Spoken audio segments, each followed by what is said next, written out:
चलो भाई, energy conservation में एक और छोटा सा एग्जांपल देखते हैं। और अब की बार रॉड नहीं है, अब की बार मैंने एक पुली ले ली है, मैसिव पुली, मास पुली सिस्टम है अपने पास। और अब की बार ये जो ब्लॉक है, इस ब्लॉक को मैंने एक मैसिव पुली से अटैच कर रखा है। As you can see in the figure, एक पुली जो है डिस्क के फॉर्म में, थ्रेड मैंने इसके ऊपर लपेट दिया है, उस थ्रेड का एक एंड फ्री है, यहां से मैंने एक ब्लॉक लटकाया है और इस सिस्टम को मैं रेस्ट से रिलीज कर दूंगा। और क्वेश्चन बड़ा सिंपल सा है, लिसन केयरफुली, क्वेश्चन बड़ा सिंपल सा है।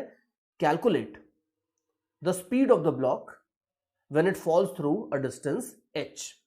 ब्लॉक h डिस्टेंस गिरने देते हैं और उसके बाद इस ब्लॉक की स्पीड कितनी हो जाएगी, ये स्पीड अपने को निकालनी है, ये अपना टास्क है। और देखो, यू नो वेरी वेल कि इस तरह के जो क्वेश्चंस है कि h डिस्टेंस गिरने के बाद अपने को स्पीड निकालनी, मतलब इनिशियल 0 है, फाइनल इतनी है, तो इनिशियल और फाइनल वाले जिस तरह के क्वेश्चंस होते हैं, हमें पता है कि हम बड़े आराम से एनर्जी कंजर्वेशन से सॉल्व कर सकते हैं। वी कैन इजीली सी कि जैसे जैसे ब्लॉक नीचे जाएगा, ब्लॉक पोटेंशियल एनर्जी लूज करेगा और ये पोटेंशियल एनर्जी किस किस को मिलेगी, ये पोटेंशियल एनर्जी होगी कन्वर्ट काइनेटिक एनर्जी में। किस किस की काइनेटिक एनर्जी, ब्लॉक की भी काइनेटिक एनर्जी और डिस्क की भी kinetic energy. So it's going to be fairly easy. और जरा कैलकुलेशंस करके देखते हैं इसमें। देखो, ये ब्लॉक गिर गया आपका by a distance let us say h, ठीक है। तो potential energy lost will be equal to mgh। Kinetic energy gained अगर अपने को चाहिए तो काइनेटिक एनर्जी गेन्ड, अब ये थोड़ा केयरफुली लिखना होगा because potential energy lost mgh होती है, इसमें रोटेशन चैप्टर का कोई कंट्रीब्यूशन नहीं है, तो होती है, हमें पता है। बाकी काइनेटिक एनर्जी में we have to be careful, जो पुली है, इस पुली की काइनेटिक एनर्जी अपने को प्रॉपर्ली लिखनी होगी। So let's do that. Pulley की काइनेटिक एनर्जी हो जाएगी obviously half I omega square और ब्लॉक की हो जाएगी हाफ mv स्क्वायर।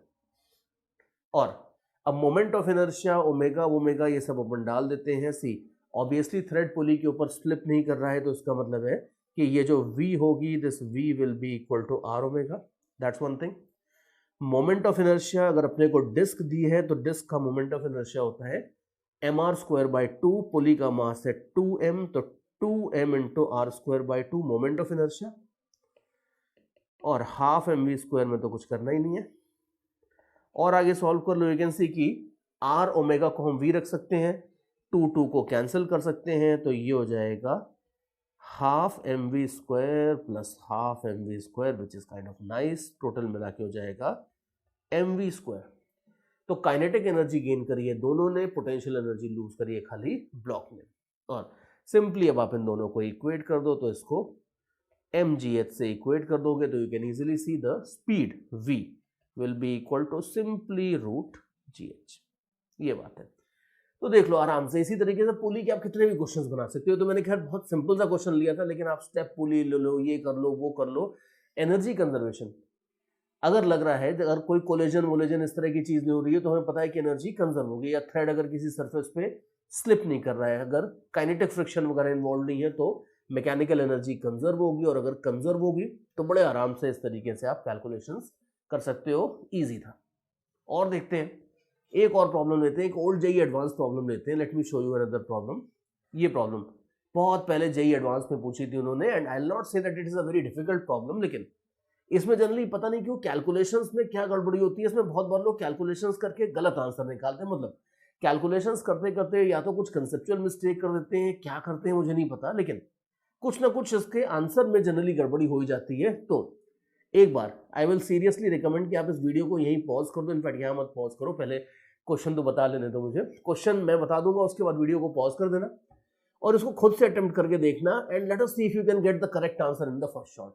ये चैलेंज है इसमें, बट चलो एनीवे, क्वेश्चन मैं आपको बताता हूँ। देखो क्वेश्चन क्या है, सीधा सा क्वेश्चन है। अब की बार मेरे पास दो रॉड्स हैं, मोटू रॉड और पतलू रॉड, ठीक है। दो रॉड्स हैं इस तरीके से, और दोनों का मास लेंथ वेंथ सब अपने को दिया, और दोनों को इस तरह से मैंने यहाँ पे ज्वाइन कर दिया है। ज्वाइन करके एक सिंगल स्ट्रक्चर या सिंगल रॉड, जो भी बोलना चाहो, टाइप का बना दिया है। इसको मैंने यहाँ पे पिवट किया है, हॉरिजॉन्टल पोजीशन से छोड़ दूंगा। छोड़ने के बाद की कहानी आपको पता ही है कि किसी को भी हम छोड़ देते हैं तो वो बेचारा नीचे गिर जाता है, तो ये रॉड नीचे गिरते हुए आएगी। और क्वेश्चन ये है कि जिस इंस्टेंट के ऊपर ये स्ट्रक्चर वर्टिकल पोजीशन से पास होगा, उस स्ट्रक्चर के ऊपर, उस इंस्टेंट के ऊपर हमें स्ट्रक्चर की ओमेगा निकालनी है। ये अपना टास्क है, ठीक है। अभी ओमेगा किस तरीके से निकालेंगे ये देखते हैं। देखो ओमेगा कैसे निकालें। ओमेगा निकालने के लिए देखो ऑब्वियसली हम एनर्जी कंजर्वेशन लगाने वाले हैं, और एनर्जी कंजर्वेशन में potential energy lost equal to kinetic energy gained ही करने वाले हैं। तो as such conceptually I will not say कि इसमें कोई बहुत महान बात है, बट फिर भी कुछ मिसकंसेप्शन वगैरह लगा के कुछ उल्टे सीधे कैलकुलेशन करके लोग जनरली इसका आंसर गलत निकालते हैं। तो आप एक बार खुद से ट्राई करके देख लो, अगर आंसर सही आ जाता है then you will be among the few students जो इसका आंसर फर्स्ट अटेम्प्ट में सही निकालते हैं। और बाकी मैं साइड बाय साइड कैलकुलेशन कर रहा हूं so that we can get to an answer and you can check your result. तो चलो मेरे साइड से क्या करना है वो देखते हैं। सबसे पहले मैं आपको निकालता हूं पोटेंशियल एनर्जी लॉस्ट। ठीक है, देखो हमें पता है कि पोटेंशियल एनर्जी लॉस्ट हो जाता है mg into HCM, height lost by centre of मास। अब दो ऑप्शन है, या तो इस पूरे के पूरे स्ट्रक्चर का सेंटर ऑफ मास निकालते बैठे which will be kind of stupid because कोई नीड नहीं है उसकी बजाय बेटर है कि इस रॉड को और इस रॉड को अलग अलग देख लो। यू कैन सी कि जो मोटी वाली रॉड है उसका सेंटर ऑफ मास इधर से इधर तक आएगा, तो मोटी वाली रॉड का जो सेंटर ऑफ मास है उसने जो हाइट लूज करी है ये है L/2, या इधर से देख लो L/2। तो मोटी वाली रॉड ने जो हाइट लूज करी है, सेंटर ऑफ मास ने जो हाइट लूज करी है वो है खाली L/2। तो वो जरा मैं लिख देता हूं कि मोटी वाली रॉड का मास और जी तो सबके लिए सेम रहता है, और height of lost by centre of mass will be L/2। This is the potential energy lost by the fat rod. Thin rod को देखो, अभी थिन रॉड को थोड़ा केयरफुली देखना। थिन रॉड आपका कुछ इधर से इधर आता है and you can easily see कि अब इसके सेंटर ऑफ मास का ये डिस्टेंस L है और ये L/2 है। टोटल कितना है 3L/2, तो ये भी 3L/2 होगा। तो देयरफॉर जो पतली रॉड है उसके सेंटर ऑफ मास से जो हाइट लूज करी है वो खाली वो आपकी पूरी है 3L/2।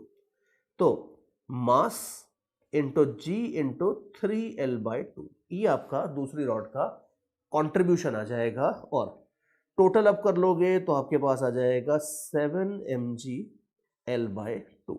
ये आ जाएगा potential energy lost by the system.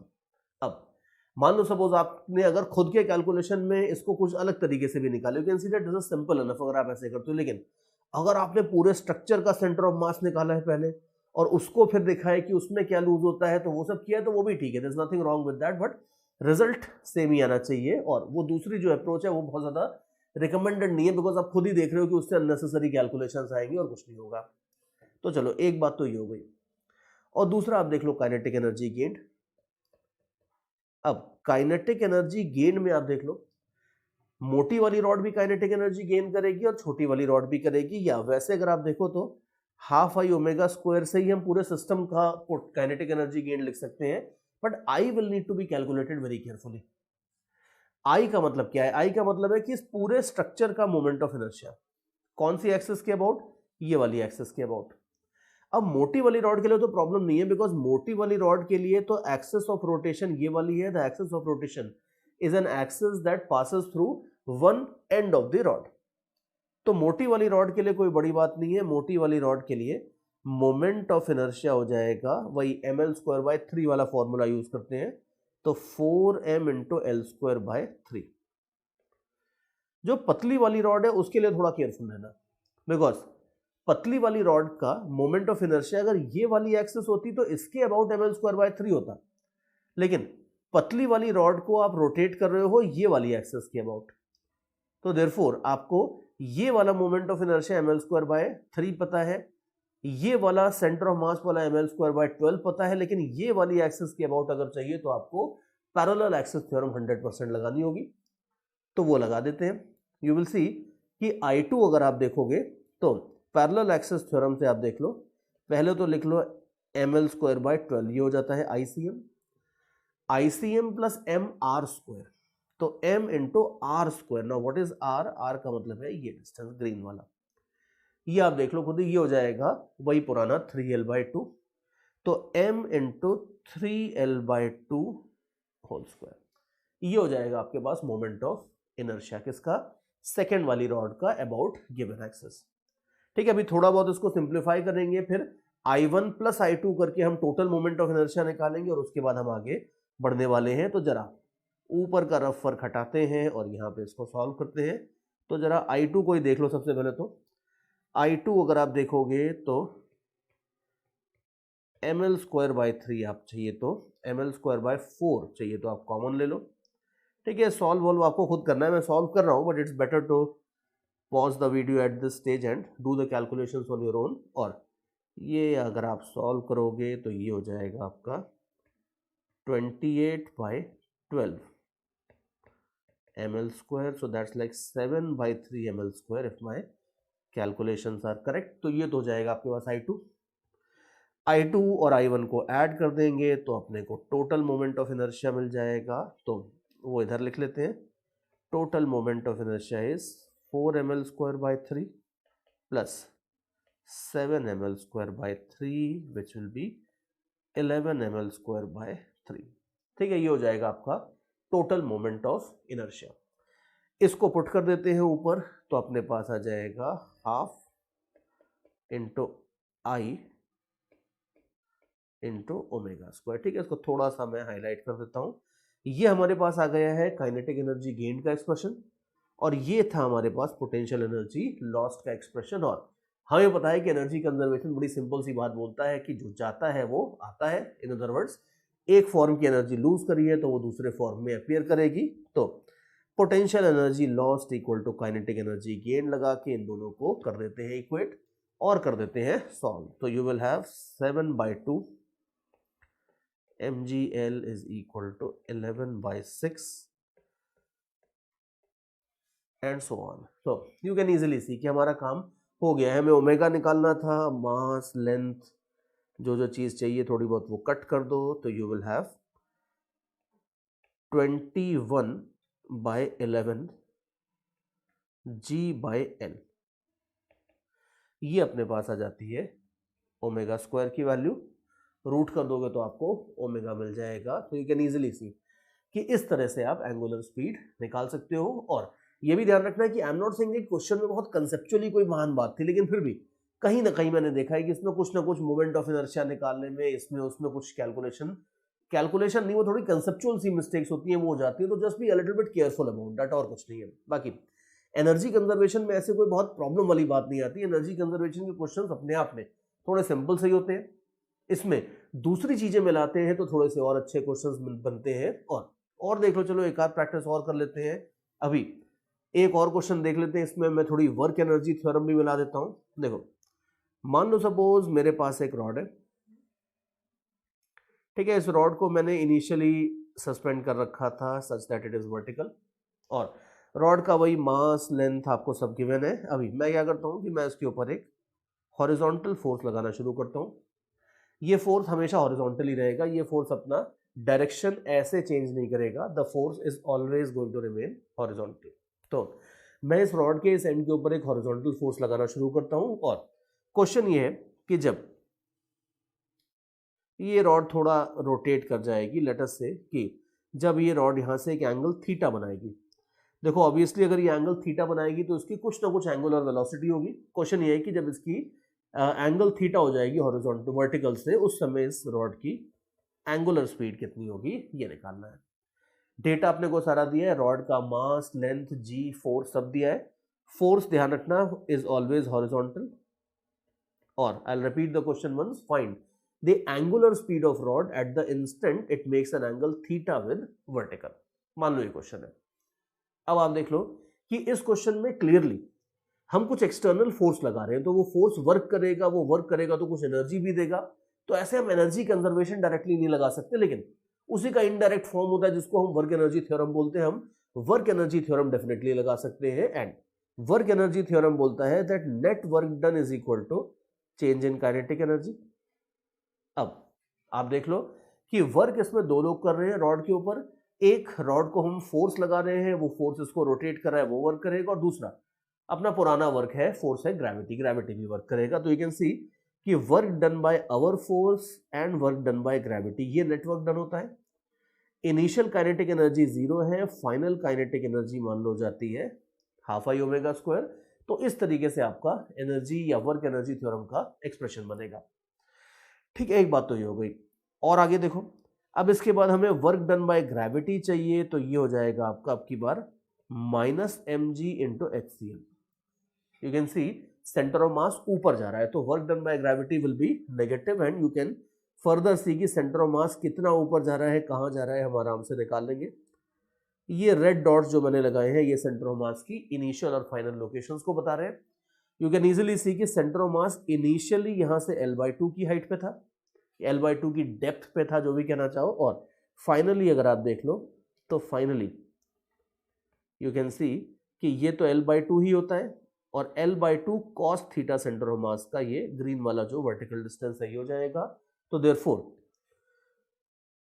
Minus mg into HCM जो डिफरेंस होगा वो हो जाएगा आपका L/2 minus L/2 cos theta. ठीक है, लुक केयरफुली, टोटल L/2 और ये L/2 cos थीटा, इन दोनों का जो डिफरेंस होगा उतना डिफरेंस, उतना हाइट से सेंटर ऑफ मास आपका ऊपर चला गया है। तो देयरफॉर यू विल सी कि यहाँ पे अगर आप इसको बस थोड़ा सा फाइनली लिख लोगे तो you will have minus mg L/2 1 minus cos theta, and you can easily see कि work done by gravity negative आ रहा है, इसका मतलब कि ग्रेविटी एनर्जी दे नहीं रही है, ग्रेविटी एनर्जी ले रही है सिस्टम से, और वो ऑब्वियस है भी।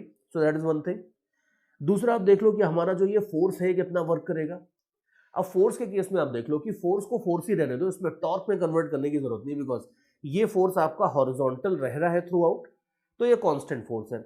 और कांस्टेंट फोर्स टॉर्क के टर्म्स में अगर आप देखोगे तो कांस्टेंट टॉर्क बिल्कुल नहीं है। अगर कांस्टेंट फोर्स का वर्क चाहिए तो simply force multiplied by displacement in direction of force कर दो, एंड यू कैन सी कि टोटल डिस्प्लेसमेंट तो ये ग्रीन वाला है, लेकिन हॉरिजॉन्टल डिस्प्लेसमेंट अगर चाहिए, displacement in direction of force अगर चाहिए, तो ये वाला ग्रीन डिस्प्लेसमेंट जो अभी मैंने बनाया है ये होगा displacement in direction of force. और ये आप देख लो ये हो जाएगा आपका L/2, sorry not L/2, complete L, ये कंप्लीट L का साइन कंपोनेंट हो जाएगा ये वाला। तो देयरफॉर अपने को अगर वर्क डन बाय फोर्स चाहिए तो ये हो जाएगा force multiplied by L sine theta. L sine theta is displacement in direction of force. तो ये आपके पास हो जाते हैं दोनों के दोनों वर्क्स, इन दोनों को सब्स्टिट्यूट कर दो तो you will have FL sin theta minus mg L/2 1 minus cos theta. You can see simple calculations है, and this will be equal to half I omega square. ठीक है, बाकी आगे आराम से सॉल्व कर सकते हो। रॉड की मोमेंट ऑफ इनर्शिया की वैल्यू हो जाएगी mL²/3, वो चीज अगर आप चाहो तो यहाँ पे पुट कर सकते हो, थोड़ा मास लेंथ थोड़े बहुत कैंसिल करके you can very easily get the value of omega.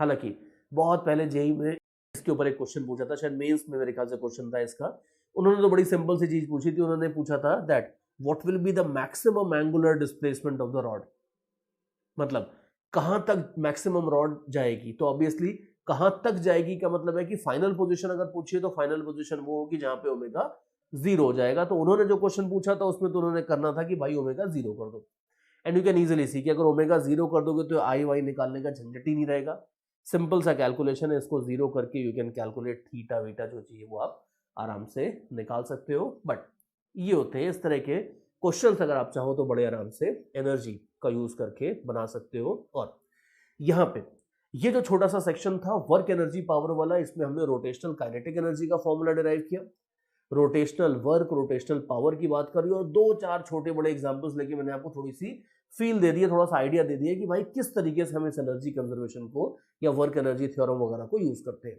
But again जो मैं बार बार कह रहा था कि इस सेक्शन का जो मेन यूज होता है वो मिक्सचर में आता है। तो अभी यहाँ पे इस डिस्कशन को तो अभी अपन क्लोज करते हैं, लेकिन अपना जो नेक्स्ट सेक्शन होगा, नेक्स्ट सेक्शन में अपन एंगुलर मोमेंटम की बात करेंगे, एंगुलर इंपल्स की बात करेंगे। वहां पे अपन देखेंगे कि इसी एनर्जी के आइडिया को मिला के, पुराने फोर्स के आइडियाज को भी मिला के, सबके खिचड़ी बना के अपन काफी अच्छे अच्छे प्रॉब्लम्स बना सकते हैं। So now let us move on to the next chapter, the next not next chapter in fact next section, और अगला सेक्शन होगा अपना angular momentum and angular impulse.